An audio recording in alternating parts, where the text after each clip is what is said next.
Assalamualaikum dan salam sejahtera.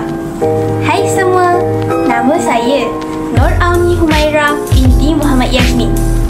Saya dari kelas 6 inovatif dan saya bersekolah di Sekolah Kebangsaan Bertangkudu.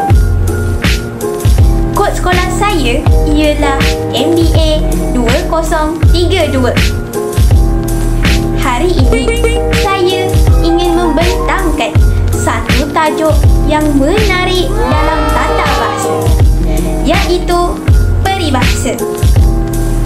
Saya memilih tajuk ini kerana peribahasa bukan sahaja memperindah bahasa, tetapi juga menyampaikan maksud yang mendalam dan penuh pengajaran. Ia merupakan warisan bahasa Melayu yang patut kita hargai dan amalkan. Apa itu peribahasa? Peribahasa ialah ungkapan atau susunan kata yang mempunyai makna tersirat. Apa itu makna tersirat? Makna tersirat bermaksud bukan makna sebenar yang ditulis, tetapi makna yang tersembunyi di sebalik kata-kata tersebut. Peribahasa digunakan untuk menyampaikan nasihat, teguran, nilai murni atau pengajaran dengan cara yang lebih halus, kreatif dan menarik. Peribahasa ini sangat menarik kerana ia menggunakan kata-kata yang indah, kiasan dan penuh makna yang tersembunyi. Ia membuatkan sesuatu ayat biasa jadi lebih menarik dan berkesan.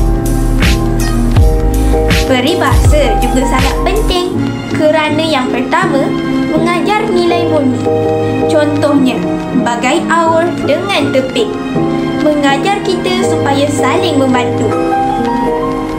Kedua, menyampaikan nasihat dengan halus. Peribahasa tidak terus menegur orang secara kasar, tetapi dengan cara yang sopan dan bijak. Ketiga, memperkayakan bahasa.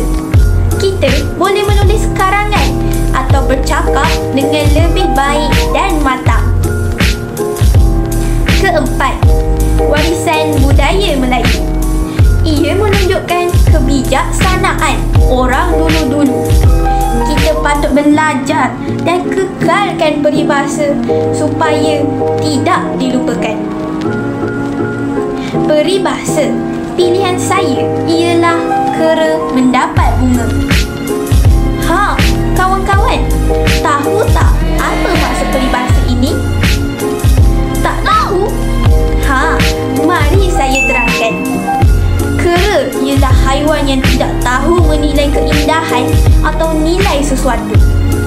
Kalau kita beri bunga kepada seekor kera, dia tidak akan faham betapa cantik dan berharganya bunga itu.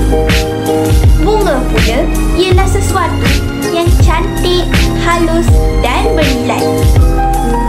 Dalam kehidupan manusia, bunga boleh menjadi simbol kepada ilmu, nasihat atau perkara yang berharga. Jadi, bayangkan bila seekor kera mendapat bunga. Apa agak yang dia akan buat? Mungkin dia akan mencabut kelopak bunga, menggigit, mengoyak atau membuangnya kerana dia tidak tahu menghargai. Sama seperti pelajar atau orang biasa. Jika seseorang diberi peluang yang baik seperti ilmu, nasihat atau kemudahan, tetapi tidak menghargainya, maka dia sama seperti kera mendapat bunga.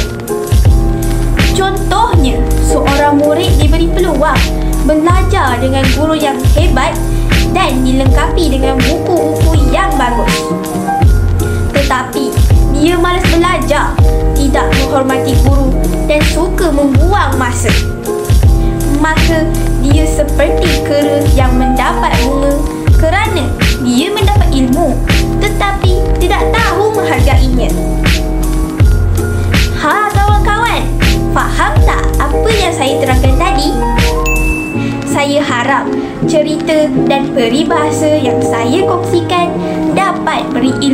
dan pengajaran kepada semua. Janganlah kita jadi seperti kera mendapat bunga, diberi ilmu tapi tidak tahu menghargainya.